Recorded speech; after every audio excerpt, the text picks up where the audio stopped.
Waiting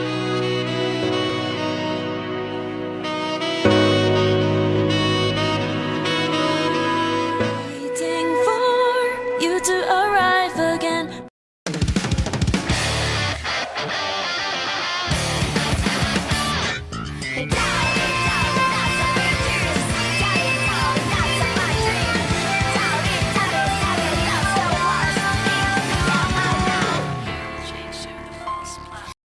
I've got a deck profile up here on Solivan Bladewing Shenanigans with some Shaharit.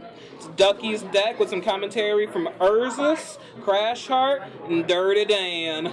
Let's go. Not to be confused with previous. Alrighty, so this deck's a little fun, a little weird. Got a lot of things going on in it. But first we'll start here with the starter. Got Werefleeter Odin is. He's pretty good whenever you stride. It's a +1 for his turn, so you can go ahead and draw. Whenever you get to Solivan, cards in hand are very important, and not dying, which is basically the whole base of the deck, is just to not die and then kill your opponent. Another option as a starter is Enigmatic Assassin for situations where you are playing against like control decks such as Link Joker, you don't want that unit strand in the back row. It doesn't have Forerunner, but its ability can become really useful later on. If not, you just run it in the deck and hope you soul charge it, because if you do, it can become a 20k booster, which is, if you have 15 cards in soul, which on Gilderay and Charlotte turns are really terrible scary because they get burned. So that's those two. Grade 1 line, or continuing on with grade 0s, we got 4 heals. Oh yeah. I'll run the Cursed Doctor because I couldn't find 4 of the same heal when I built this deck, like for $40 a long time ago. So yeah, 4 heals. They're pretty good to have in hand. You can cycle them, and the G Guardians in this deck are pretty good, which we'll get to later. Next is kind of a personal choice. I run 2 Nightmare Land and Monochrome. For situations where you do go through Counterblast, because Charlotte is in this deck and Counterblast sometimes has become a problem. It's an unflip, you don't lose a card from hand, and you get to... Basically what it does is it says whenever it's placed, you can use stability. Shuffle it back in deck, soul charge 1, and then if you have 6 cards in deck, unflip a card in your damage zone, so you get the free counter charge. And then if you have 10 cards in soul, draw a card. The reason why it's good is because you can get another... You can put him back in deck, soul charge 1 for the turn, and activate darkness abilities, as well as get another card in soul, and you don't lose a card in hand for doing all that. So it's a pretty beneficial card to have in the deck. He can restand things. I feel like stands in the deck are very useful at times for certain turns. Whenever you have high number of columns, you can go ahead and swing with them again, because this deck doesn't have a lot of aggressive pressure. So how often do you see those, since you only run 2? With Solivan, you see them a lot. So it's pretty consistent, at least once a game? Solivan goes through decks so fast and so much that you will see every single card in your deck, for sure, at least in your hand at some point in time. So it's a good toolbox card. It's a very good toolbox card. That's really good. Next is something that is kind of crazy. We run 6 draws. Once again, I couldn't find 4 Hysteric Shirley, so I got 3 and 3 here. Now people may ask, why in Dark Irregulars when I run 6 draws, I'm going to deck out? Well, the answer to that question is Tybal, which we'll talk about later. However, another reason why you run 6 draws in the deck is, aside from Hysteric Shirley's skill being a +2 for soul for the turn, activating darkness, being a really good card, the way that Solivan works with his 10k shield, every card in hand is an extra 10k shield as long as you have his ability going. Therefore, not only are you getting an extra card in hand, but you're getting another extra 10k in hand. So draws, only being a 5k shield, no longer is really a problem because they're actually 15k shields. And so it's super good. I find it very good to have 6 draws in the deck because it makes it very, very hard for your opponents to kill you. That's pretty solid. Finally, we have 4 criticals. His decks need criticals, and it's not really worth running 4 monochromes, even though they are good. They go back into the deck just fine, so you don't really need to run more than 2. Once again, don't have 4 Shaharlit crits, so Werefing, he's there. Where Tigre? Don't be like that. He's there. Another big thing though about the One-Eyed Succubus is the fact that the new Shahar Shrine can be used in all decks. So that adds an extra 5k to the turn, makes him a lot more scary. Plus, if you are on your Shaharlit and you try to Guild Array, it's an extra 5k on the Glory Do you skill. need another it's one? also scary. Where do other I go? What? Where do other I go? I don't know. They get eaten? Probably. Do you need another one? Oh, I got eaten. They're all vampires. It happens. Next is something. Yeah, we're going to the Grade 1 lineup. All spooky slime. We got 4 Dimension Creeper. Staple. He's a staple. 4 staple every deck. Soul Blast, Soul Charge 2, it activates Darkness, it activates an extra card in Soul. Super good, you know, sometimes you can just keep him in there. He's got some dank blades with blade wings, so super good card. If you gotta ride him, that's an extra 1+1 to Soul for the turn. I mean, it's good. So yeah, he's a staple. I got this one. Next is 2 Combust Vampires. This is more of a personal choice that I tech in because it's whenever it's on the field, you can during your main phase you can rest it, Soul Charge 1 and give a unit 5k. It gets an extra Soul Charge. It activates Darkness, which with all the new support coming out, it's very important. As well as the fact that you're not really losing a boost because you can get 5k, as well as it helps with those Guild Array and Shahara turns because those are your kill turns. Adding the extra 5k can really help you push through and win. So she's super good. There's also A1 waifu material. True. Next is we run 4 Stride Fodder because if you can't stride, you lose. Literally in this deck, it's very terrible if you can't stride.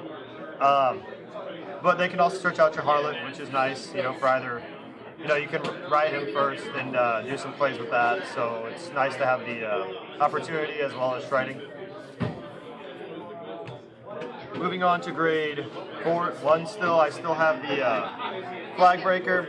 There is a new Darkness Guardian that just came out that is, you retire grade 1 and you can get them from Soul. This is just kind of, you get to Soul Blast your triggers out with Solivan anyways, plus he's an unflipper. So if you do ever run into counterblast issues, as I said, that you sometimes run into, as well as not having a monochrome, he lets you get the counterblast you need, as well as the fact that you can cycle him back through deck anyways. So it's still a pretty good card, and that way you don't need a grade 1 on field to get him out. Now moving on to grade 2s. We run 3 Doppel Vampires. Rates, if you have 6 in Soul, it gets a 5k, and then if you have 15 cards in Soul, it's a Tom. So it's super good because it adds rear guard pressure. Tybalt giving 10k to rear guards, then having him out there, he's a 24k Tom without a booster. Super good card. You know, you can restand him with the stand triggers. Also super hilarious. It draws a lot more perfect guards than it probably should, and that's the wonderful part about him. Absolutely wonderful card. Super happy this card's out. Once again, he's got Darkness, so you have your Darkness engines in the deck. So, very good card. It's like 90% of your offensive pressure. Next is, I run 3 Flying Librarian. Flying Librarian is, when she's placed, Counter Blast, Soul Charge 2. If you have 6 in Soul, draw a card. If you have 10 in Soul, unflip. So she's kind of like Monochrome, except for she Soul Charges 2 and she's on place. The extra 2 Soul, you know, obviously you want to rush Soul because this is Dark Irregulars, so that's really good. She lets you draw another card, so you're not losing a card in hand for putting her down and using her skill. Plus you get a rear guard. And then finally, if you have 10 cards in Soul, her skill becomes free, which is a free Soul Charge, cycling through a hand and a rear guard. It's a super solid card, really good. You only benefit from this card, so she is very good, even though you can only use her 3 times a game. There are ways to put her back in the deck and use her again, and she really helps you get that skill. My final grade 2s are 4 Squallmaker Vampires. The reason why I run him at 4 is that in situations where I can get him off, he is a whenever he's attacked, he's Amber Clone. When he's boosted, Counterblast 1, Soul Charge 2, add 5k. So with the booster, if it's a 7k, you have a base 21k unit. On a Tybalt turn, he's 31k. Plus he adds 2 cards of Soul. So if you can continue to fill your Soul with Solivan, you can get that's a little bit more guard that you can get on your next turn. Therefore adding a lot of offense and then defensive pressure as well. So Squallmaker is a very good card. Definitely warranted at 4. Next we have the Rages. I'm going to go ahead and just show them both because I only run 1 of each because, well, as long as you have 1 in Soul and then 1 of them, his skill works. I mean, you can get the +2 crit on Ragey, and then pull out Enigmatic Assassin behind him, he's 30k. And with Reincarnation, if you're going for a finisher and your opponent has five cards, you can pull out the Enigmatic Assassin, boost either Ragey or Solivan, then re-ride, stand back up, make him essentially a stride minus a drive check with 3 critical, and pretty much go for the kill. So it's 2 really high-powered, high-pressure card attacks in a row, sort of for end game things. Whenever if they somehow survive the Guild Array and the Shaharlet, or if you just can't stride and you have to try it. So is it not that important if you end up damaging the old Ragey card? It's not, but you will have chances to heal him out because of how often this deck has triggers in deck. But if not, then yeah, he's not your main kill. He's just part of your kill. Next we have 2 Shaharlet. I choose to still run Shaharlet in the deck because he does add a little bit more options and a little bit more control.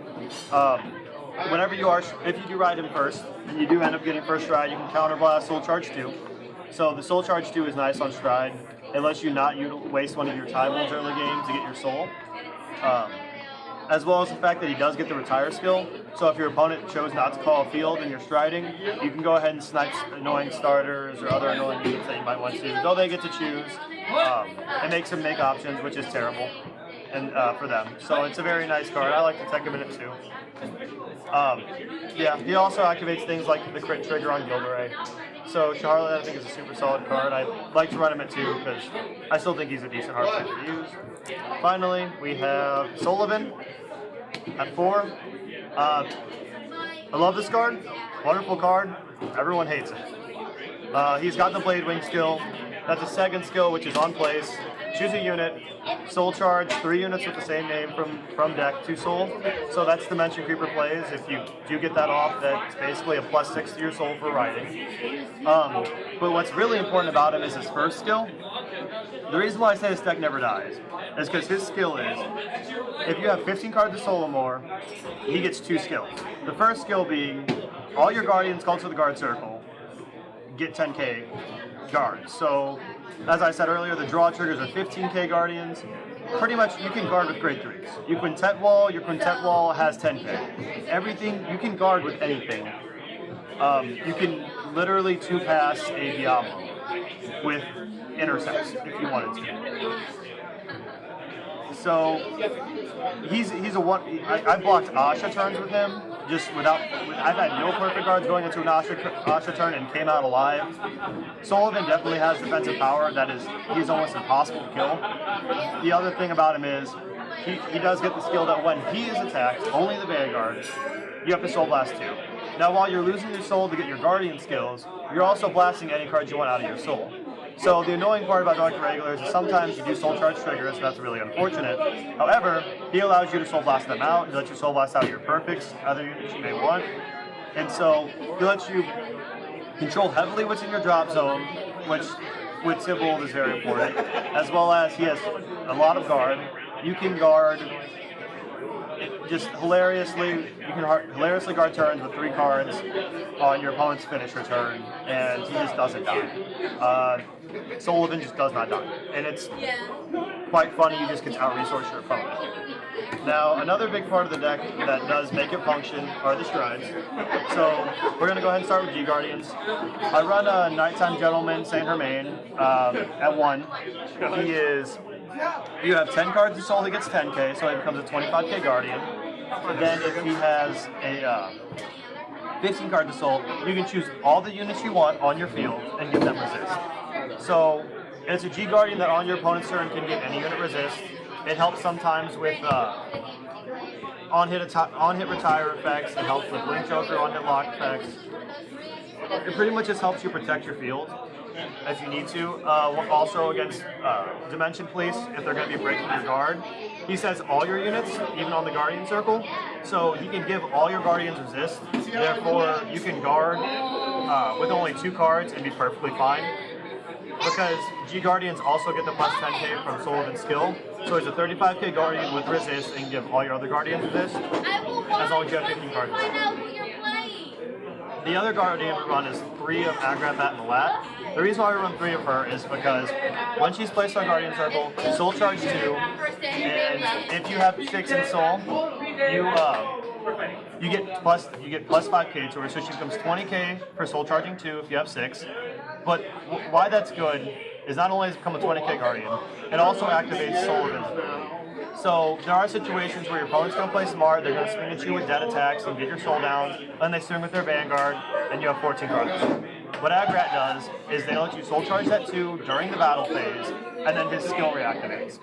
So then Solivan is able to have your 10k Guardian, instantly goes from a 20k Guardian to a 30k Guardian, which is hilarious, super good, helps you in situations where you're down on your luck. It's great.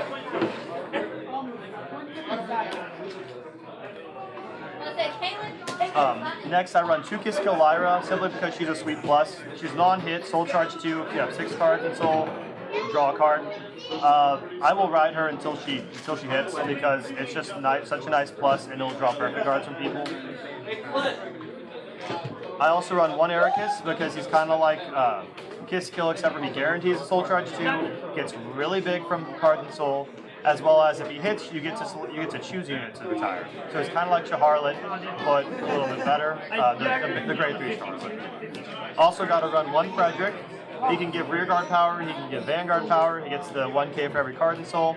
He also lets you choose a card from hand and put it in Soul. So if you are found in a situation where you have the regular AG in hand, or you have an Enigmatic Assassin in hand, and you're able to spare it, you can go ahead and put it in Soul, set up for your combos later, and give him and your rearguard some decent power. Next, basically the card that makes the deck run, Wings of Annihilation Tybalt. What he does is whenever you stride over a Blade Wing, one of 2 things happens. You take your drop zone, shuffle it into your deck, and then if you have 15 cards in Soul, your front row gets plus 10. For example, the Doppel going from a 14 to a 24. But if that does not happen, it helps you set up your defensive power, because then you Soul Charge 5 if you have less than 15 cards in Soul. Tybalt pretty much what makes the deck run. He stops you from deck out, he lets you get constant defense and pressure whenever you need it. Tybalt's a super solid card, pretty much is what the deck runs. Yeah. Finally, or second to last, we got 2 Gilderai, simply because he's an unflip. With all the wonderful cards Dark Regulars can run in the G-Zone, I don't really have room to run 4 of him. But Gilderai is Gilderai, he gets the critical, he gets the glory skill, super scary stride. And finally, we have Shaharlet, who is basically Gilderai without the crit. But he also lets you suck, for example, if you use Enigmatic Assassin the turn before, he lets you suck it back into your soul, he lets you get more soul for Solivan, and then he retires your opponent's entire fields, resist units he doesn't care about. He literally gets rid of their fields and gets plus 1k for every unit in soul, as long as you have 15 cards in soul. Super solid card, super amazing. Basically just devastates your opponent. Their hand is gone, and you're pretty much left with plenty of soul to guard with. That pretty much sums it up, and that's Ducky signing up. Alright, thanks Ducky, see you later.